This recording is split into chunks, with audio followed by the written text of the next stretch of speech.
Kembali lagi dengan saya Kali Masada dan hari ini secara spesifik saya akan membahas mengenai generasi sandwich.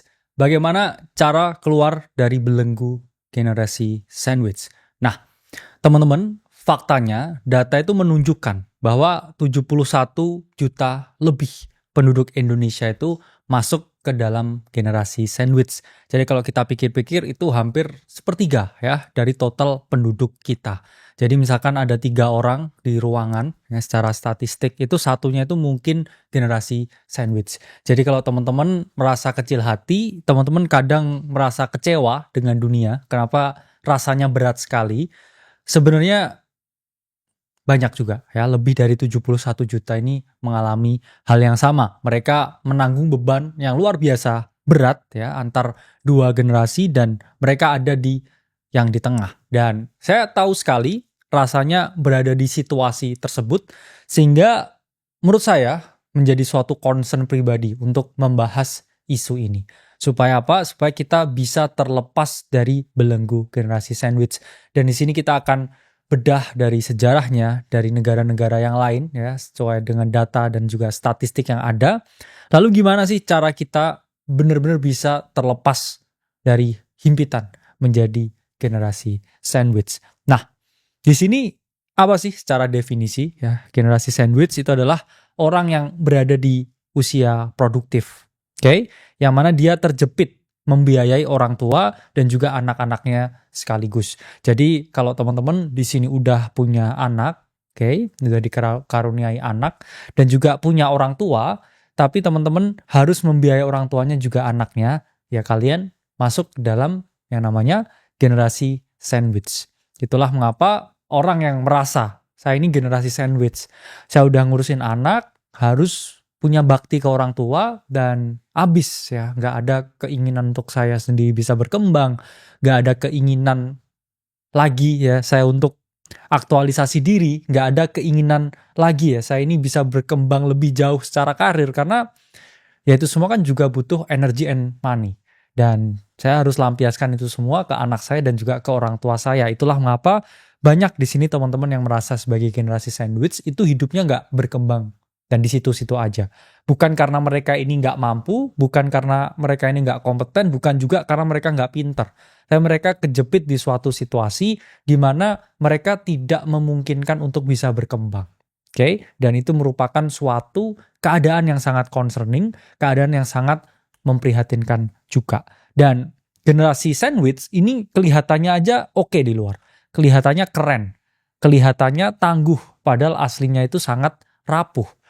Mungkin di luar dia kelihatan oke, punya karir yang menawan, ya, tampang yang rupawan. Cuman ada struktur ya secara fundamental yang ini sangat mudah patah ya, sangat mudah hancur. Ya, jadi kalau kita lihat is like the type of iceberg ya. Di luar kelihatan oke, tapi yang di bawah ya ini kelihatan jauh ya dari ekspektasi yang bagus. Sehingga sama seperti market ya teman-teman. Ketika market itu mengalami kenaikan, market cenderung habis itu sideways.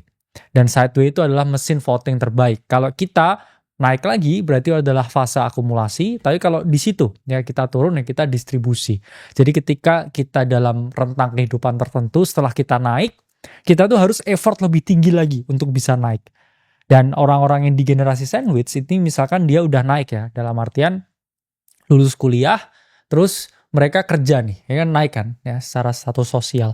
Cuman kalau di sini dia nggak meningkatkan lagi, ya dia terhimpit di tengah, dia harus membiayai adiknya, ya bahkan anaknya dan bapak ibunya, ya mereka bisa turun ya dan juga mengalami yang namanya jatuh miskin. Nah, ini kenapa generasi sandwich ini meningkat? Karena orang tua ini belum punya cukup duit ya biasanya untuk pensiun, sementara kita juga harus membiayai anak. Sehingga kita harus double spending nih, double spending untuk orang tua juga ke anak juga. Inilah yang menyebabkan meningkat ya generasi sandwich ini. Nah, sebenarnya apa sih definisi dan juga karakteristik dari generasi sandwich ini? Nah, istilah sandwich generation sendiri itu bukan sesuatu yang baru, bahkan udah ada dari tahun 80-an.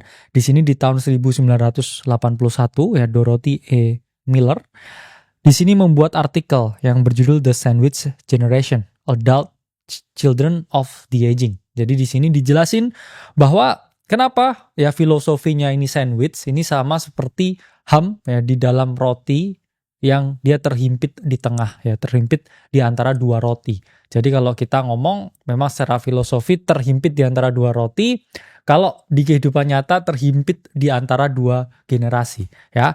Jadi generasi sandwich menurut Carol Abaya itu ada beberapa kategori ya, ada 3 di sini. Pertama, traditional ya, generasi sandwich 40 sampai 50-an, dia menanggung orang tua dan juga anak. Kemudian kedua ya, club sandwich ya, usia 30 sampai 60-an, dia menanggung orang tua, anak bahkan cucunya. Ada juga yang di sini yang masuk ke dalam kategori open face, dia belum punya anak, tapi harus merawat orang tua atau kerabat. Banyak juga ya teman-teman ini yang di keadaan open face. Mereka ini merasa ya oke, Gen Z dapat pekerjaan yang oke, 8 juta ya gitu sebulan, terus kerja di SCBD dan belum punya anak ya. Karena nikah aja bahkan nggak ada pandangan ya dengan berbagai biaya yang tinggi. Tapi mereka ini harus kirim uang ke kampung ya untuk bapak ibunya. Mungkin bisa setengah biayanya dikirimkan ke kampung ya, 50% dari dia punya pendapatan dan akhirnya dia stuck dengan 50% dan hidup pas-pasan di sini. Apakah ada? Jawabannya banyak sekali. Dan tren dari generasi sandwich itu umumnya ya di usia 40 sampai 50-an. Yang mana dia dalam keadaan terjepit ketika apa? Ketika orang tua ini udah mulai tua sementara anaknya ini baru mau masuk sekolah. Nah, that's when this things ya ini menjadi lebih berat. Kenapa? Karena teman-teman harus paham ya biaya pendidikan anak itu nggak murah ya. Dan kalau kita tahu itu biayanya nggak murah ya kita pun akhirnya sadar juga ya bahwa ternyata beban untuk kita punya anak yaitu secara finansial itu juga relatif tinggi. Apalagi kalau orang tua kita udah berhenti bekerja dan duit mereka ini nggak cukup untuk pensiun. Nah itu baru momennya kita kerasa wah berat juga ya ternyata. Mungkin sekarang nggak terlalu berat kalau misalkan teman-teman ini punya orang tua dan juga punya anak yang masih kecil ya, karena anak masih kecil biayanya nggak banyak, oke, dan orang tua mungkin sekarang juga masih bekerja. Tapi nanti kalau orang tua udah pensiun dan anak masuk sekolah, nah itu keadaannya udah mulai bikin pusing ya. Harus biayain orang tua yang mana nggak cukup buat pensiun, harus biayain anak juga karena anak harus masuk sekolah. Apalagi kalau anaknya lebih dari satu. That's when things go hard ya. Dan ada beberapa ya, ini saya ngomong terutama di Asia yang menyebabkan generasi sandwich ini justru jauh lebih banyak. Yaitu adalah norma filial piety ya, atau dimana kita ini selalu berbakti ke orang tua. Dan fakta juga mengejutkan ya, 70% dari orang yang terjebak di generasi sandwich ini mereka menyalahkan diri mereka atas kualitas hidup orang tua mereka yang tidak bisa mereka tingkatkan. Jadi mereka ini udah berusaha nih, tapi memang namanya hidup yang belum dikasih jalan, akhirnya mereka itu self-blame. Kenapa orang tua saya keadaannya jadi seperti itu? Harusnya saya bisa kasih ya yang lebih banyak. They deserve more. Tapi kalau teman-teman breakdown juga, itu juga tidak sepenuhnya menjadi salah teman-teman. Karena teman-teman juga seorang individu yang dewasa, individu yang mandiri, dan juga udah mencoba berbagai cara ya di dunia ini. Ya di bawah matahari ini coba berbagai cara. Dan memang orang tua kita harusnya tahu ya, selama kita masih terus berusaha, dan kita mencintai mereka apa adanya, yaitu masih ada baktinya. Dan stop ya, saya ngomong merasa terlalu bersalah terhadap diri kalian sendiri. I know it's hard ya, tapi masih ada jalan ya di hari esok. Dan bakti itu juga nggak dihitung hanya dengan materi. Bakti itu juga dihitung dari affection yang kita berikan. Seberapa bagus komunikasi kita. Karena percuma ya, misalkan teman-teman kirim 100 juta ya, bahkan 1 miliar setiap bulan ke orang tuanya. Cuman nggak ngomong sama sekali. Atau ketika teman-teman ketemu malah kamu bentakin. Mending kamu nggak usah kasih duit ya. Mending setiap ketemu orang tua mending kamu peluk. Ya, mending kamu minta duit tapi kamu peluk orang tuamu. Daripada kamu punya duit tapi kamu merasa bahwa kamu punya hak untuk memaki orang tuamu. Itu kamu nggak akan pernah ya hidup dengan tenang dan kamu nggak bisa diberi ya kemudahan dalam segala hal ya. Saya percaya itu. Oke? Dan kita melihat ya studi kasus di beberapa negara yang ada. Ini kita melihat ya perspektif sandwich generation di negara barat ya di US dan di 3 ya negara yang budayanya timur ya, Jepang, Korea dan juga Indonesia. Jadi Jangan merasa berkecil hati ya, kamu nggak sendiri, karena orang di US ya, orang di Jepang ya, di semua dunia ini juga merasakan bahwa mereka sandwich generation. Nah, di Indonesia ya secara demografi 71 juta orang masuk generasi sandwich, umumnya usia 35 sampai 50, dan secara rata-rata mereka menanggung ya 2 anak dan juga 1 orang tua ya. Biasanya orang tua satunya udah meninggal dunia dan anaknya 2. Kenapa? Karena ya ada program ya keluarga bersama dari pemerintah. Dan secara ekonomi gimana sih ya, 60% yang jelas ya sulit menabung. Itulah mengapa kalau kita lihat ya datanya, wah ternyata 70% orang di Indonesia itu nggak menabung. Terus kamu mau nyalain ya, kenapa nggak bisa nabung ya? Jawabannya karena dia generasi sandwich ya. 60% sulit menabung dan 70% emang orang nggak punya tabungan. That's make sense ya. Ada deviasi ya 10% I think, dan di situ ya memang wajar ya angkanya. 45% menunda pensiun. Akhirnya apa? Mereka udah jabatannya tinggi loh ya. Saya tahu beberapa orang itu udah jadi direktur di suatu perusahaan, tapi mereka nggak mau pensiun ya. Bahkan setelah pensiun dia masih kerja, setelah pensiun dia cari hobi ya untuk diduitin, atau bahkan cari bisnis. Karena mereka juga merasa, wah orang tua saya belum meninggal dunia, anak saya 2 kuliah di luar negeri dan biayanya tinggi. Akhirnya mereka nggak bisa pensiun. Dan 68% jelas ya mengalami stres yang berkepanjangan karena endless loop of work yang harus mereka lakukan. Jadi teman-teman, hidup itu merupakan suatu stage. Mungkin kita masih merintis di bawah, kita merasa bahwa berat juga ya. Cuman jangan salah loh ya, orang yang di atas yang kelihatannya lebih enak hidupnya, itu juga punya struggle tertentu di hidup. Karena teman-teman harus tahu, standar hidup itu ketika kamu udah dapat tertentu, ya ini nggak bisa diturunin. Dan manusia itu nggak suka dengan yang namanya kehilangan. Ya, kehilangan status, kehilangan jabatan, kehilangan purchasing power, ya, kehilangan habit untuk spending. Karena once you get in the certain level of wealth, ya, kamu maunya di situ-situ terus. Kamu bahkan nggak mau turunin, kamu nggak mau substitusiin, bahkan kamu nggak mau kurangin, sedikit aja nggak mau. Kamu maunya lebih, ya. Jadi semua orang itu punya problem, ya. Entah itu lagi merintis, lagi sulit, ya, lagi meringis. Jadi semua orang juga punya problemnya sendiri. Dan kenapa? Ada generasi sandwich yang luar biasa gede di Indonesia. Ini ada 2 penyebab utama ya. Pertama, karena minimnya ya jaminan untuk lansia. Kita tahu di US itu dana pensiun udah mereka tabung semenjak mereka ini kerja di umur 20-an. Sehingga di sana memang budaya ya untuk menabung dana pensiun itu udah ada. Berbeda dengan di Indonesia ya. Di Indonesia pensiun itu tidak ya terlalu diperhatikan, dan akhirnya ketika mereka pensiun mereka benar-benar gak ada dana. Akhirnya minta anaknya dan anaknya harus memenuhi ya tanggung jawab tersebut.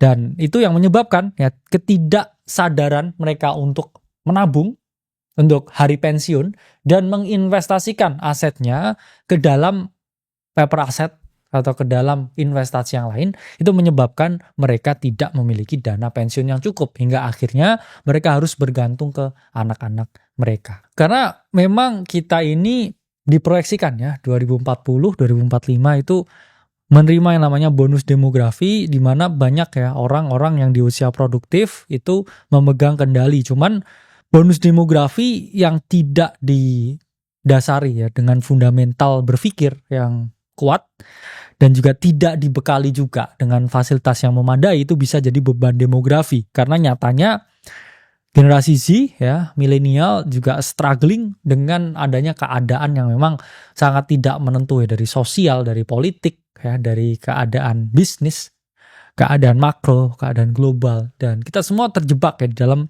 endless loop of pain ya kalau kita ngomong. Dan ya nggak apa-apa ya, kadang kita memang harus merasa kita sakit ya dan tersiksa untuk kita menyadari bahwa kita ini masih hidup. Karena kalau kita udah nggak ngerasa sakit ya, kita nggak ngerasa stres, kita nggak ngerasa pusing, itu mungkin kita udah mati mungkin ya. Jadi harus disyukuri ya keadaan yang ada. Ini juga studi ya di Jepang.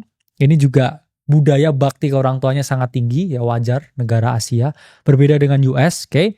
Dan ini unik ya di sana itu. 29% orang di Jepang itu adalah lansia. Ya. Jadi 30% ini mereka udah nggak bisa kerja. Dan uniknya ya di Jepang ini hanya 6% orang yang masuk di generasi sandwich. Ya berbeda dengan sini.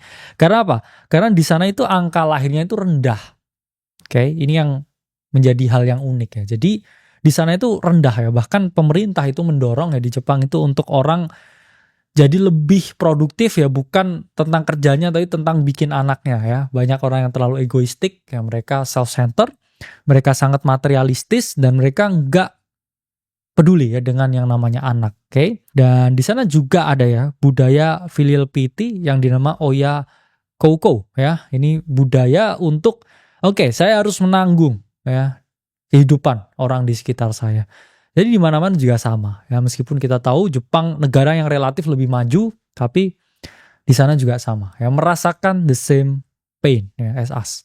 Dan di US ya ternyata unik ya, mirip dengan Indonesia. Kalau kita ngomong di Indonesia juga relatif sama ya. Secara statistik di US 23% orang ini masuk ke dalam sandwich generation dan puncaknya di usia 40-an. Data yang sama juga kalau kita lihat ya, orang jadi milioner di US itu juga usia 40-an. Jadi di sana ketika mereka tambah kaya, ini bukan bebas juga ya akhirnya. Tapi ketika mereka tambah kaya, mencapai status milioner, mereka juga terpukul ya dengan adanya beban ya untuk menanggung orang tua dan juga anak. Dan memang beban ekonomi ya yang besar di sana itu adalah biaya kuliah.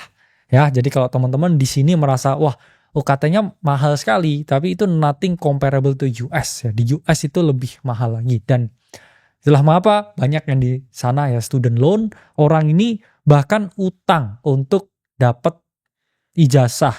Terus habis itu dia kerja untuk bayar utangnya ke kampus, dan itu adalah budaya yang dinormalisasi di sana ya. Lalu kita lihat ya di Korea, di sini juga tingkat kelahiran juga rendah ya, sama seperti Jepang, lansia meningkat juga. Dan sama juga ya, secara rata-rata generasi tengah ya ini menopang ya 2 orang tua dan juga 1 anak ya. Berbeda di Indonesia ya, berbeda dengan keadaan di Indonesia. Kalau di Korea ya rata-rata orang itu anaknya 1. Berbeda dengan di sini ya, di sini anaknya rata-rata 2. Dan usia pensiun rendah ya. Di sana orang di usia 55 ya, ini udah pensiun. Ya beda ya. Di sini orang saya tahu ya banyak yang di usia senja juga masih bekerja. Dan sama juga ya, di sana relatif pesimis kalau kita ngomong di Korea Selatan. 61% ya orang ini pesimis dengan masa pensiunnya. Mereka menganggap bahwa gak jelas ya ke depan ini seperti apa, hidupnya seperti apa, keadaan keluarganya seperti apa. Dan pesimisme itu memang juga banyak ya dirasakan oleh negara-negara di timur. Kalau kita ngomongin ya tekanan ekonomi ya, kita realistis juga dengan kebutuhan di hari ini ya. Kalau kita lihat ya simulasi keuangan generasi sandwich ya, meskipun ya kita dapat ya net income 10 juta sebulan, tapi dikurangin dengan biaya-biaya, kebutuhan ya, dana darurat, dan juga ya sisa hiburan dan tak terduga. Nah, ini endingnya pengeluaran kita sama juga ya, karena kalau kita masih rutin kirim orang tua di kampung ya, ini mungkin lebih dari 500.000 ya kalau kita ngomong ya. Dan biaya hidup orang tua ya bisa ya sampai setengah dari kita punya gaji ya, sehingga orang yang merasa di generasi sandwich jadi merasa nggak bisa menabung ya, karena mereka dapat biaya setiap bulan 10 juta, setengahnya bisa ke orang tua ya, 30%-nya untuk anaknya ya sama istrinya, terus sisanya ya habis. Oke. Ini fakta yang memang terjadi ya. 85% secara data habis untuk kebutuhan keluarga multi generasi ya. Bayangkan kamu punya gaji 10 juta, hanya 1,5 jutanya untuk kamu ya, karena 8,5-nya ini untuk kebutuhan keluarga, untuk kebutuhan anak dan lain-lain ya. Terus 5% ya ini bisa ditabung. Ini jauh dari kata ideal ya, kita ngomong 10-20%, dan sisanya ya rentan biaya-biaya yang tidak terduga seperti penyakit. Lalu apa konsekuensinya adanya generasi sandwich ini? Ya pertama ada kelas nyupur ya, atau orang yang dari lumayan ya, menengah, terus karena standar hidup yang semakin tinggi, inflasi juga tinggi, harga barang-barang tinggi, gajinya tidak naik-naik, terus habis itu dia juga harus membiayai keluarganya ya mereka dari orang biasa menjadi orang miskin, ya.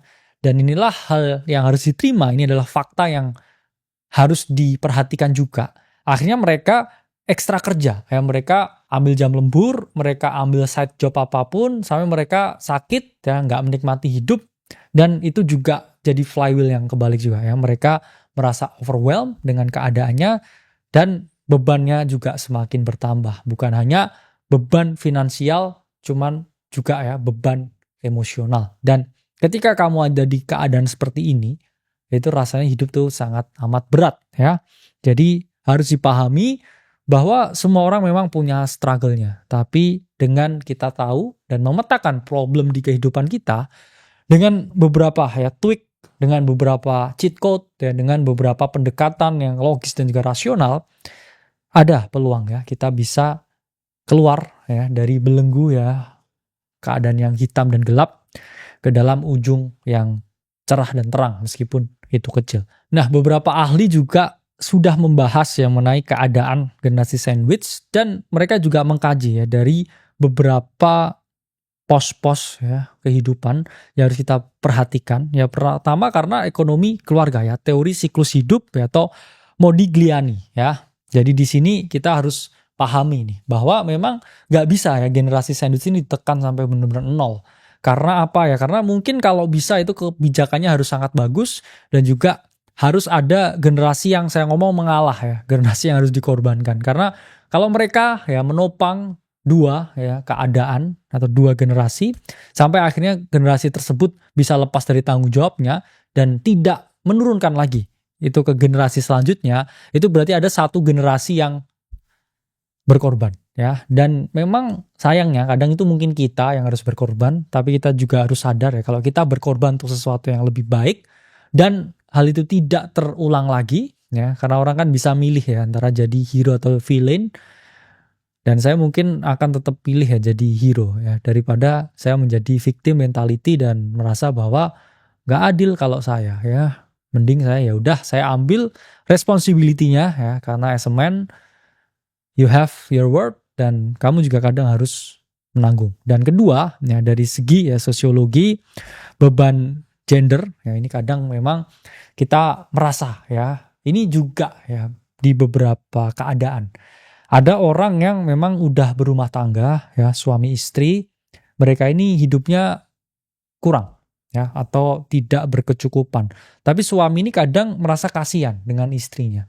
Mereka ingin meratukan istrinya, kamu nggak bisa kerja ya, mending saya aja meskipun kita pas-pasan. Jadi dia memiliki ya suatu ego dan juga suatu pandangan bahwa ya udah mending kita pas-pasan, cuman kamu tetap di rumah ya, kamu tetap jaga keluarga. Itu juga ada. Ada juga orang yang merasa bahwa ya kita nggak bisa ya kalau nggak kerja bareng. Ya nanti serumah bisa nggak makan, anak nggak sekolah. Akhirnya suami kerja dan merelakan ya istrinya untuk kerja. Itu juga ada ya keadaan yang seperti itu. Dan selanjutnya ya secara demografi yaitu menurunnya usia produktif ya, kalau kita lihat tadi contohnya di Jepang udah lebih banyak orang tuanya, yang lahir baru tambah sedikit, nah yang di tengah ini berat banget ya karena mereka harus menahan ya beban dari lansia, oke? Yang mana itu semakin lama juga semakin berat juga ya, biaya kesehatan dan lain sebagainya, apalagi kalau tidak dipenuhi dan juga tidak didukung dengan fasilitas yang memadai. Dan terakhir ya solusi kebijakannya itu adalah solusi meningkatkan ya jaminan sosial yang ada. Kalau jaminan sosial ini ditingkatkan, otomatis ada satu generasi ya yang terbantu, terutama masalah healthcare ya, masalah pendidikan, oke? Dan juga masalah fasilitas tentang jenjang karir. Ini memang harus diperhatikan. Dan gimana ya kita masuk ke bagian ketiga, cara lepas dari belenggu ini. Kita udah tahu ini sangat tidak enak. Kita tahu bahwa 1 dari 3 kita mengalaminya. Kita tahu bahwa ada generasi yang harus mengalah. Kalau kita juga nggak apa-apa. Cuman pertanyaan nih gimana nih ya. I know the situation is hard, but I'm gonna face it. Tapi gimana caranya saya bisa lepas dari belenggu ini? Pertama, atur keuangan ketat dan juga realistis. Kadang memang kita boleh bermimpi, tapi kita juga harus tahu kapan bermimpi dan dengan siapa kita harus bermimpi. Di sini kita harus mulai budgeting kita harus tahu pengeluaran kita berapa banyak yang bisa disisihkan untuk keluarga, berapa banyak yang harus disisihkan untuk kita sendiri.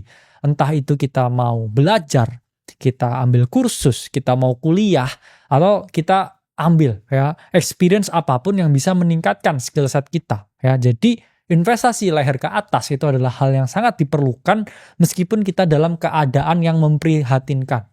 Karena kalau kita tidak belajar, kita tidak berkembang, zamannya ini tambah sulit, bukannya kita keluar dari belenggu, tapi kita malah akan seperti katak ya dalam tempurung. Karena misalkan ya, kamu berinvestasi pada pendidikan, contohnya nonton video ini ya, setengah jam lebih, kamu dengerin. Kamu paling keluarin kuota, keluarin waktu sama energi buat konsentrasi. Tapi akhirnya kamu tahu juga kayak, oke, bahwa memang keadaan saya ini seperti ini, saya harus melakukan pencatatan keuangan, saya juga harus menyiapkan dana darurat, oke, saya harus membatasi berapa banyak untuk orang tua ya, dan untuk saya sendiri, ya ini adalah approach yang juga sangat realistis untuk dilakukan. Kedua, komunikasikan dengan keluarga. Saya tahu bebannya mungkin berat, tapi kalau kita tidak sendiri, kita punya kakak, kita punya adik, kita bisa rembukan ya, kita bisa ngomong bareng satu keluarga, situasinya ini seperti ini misalkan. Orang tua kita butuh bantuan, ya kita bisa bagi bebannya. Keadaan saya seperti ini nih ya, saya harus meningkatkan kualitas diri saya harus mencari pasangan, saya harus mengembangkan bisnis, bisa nggak kita bagi bebannya?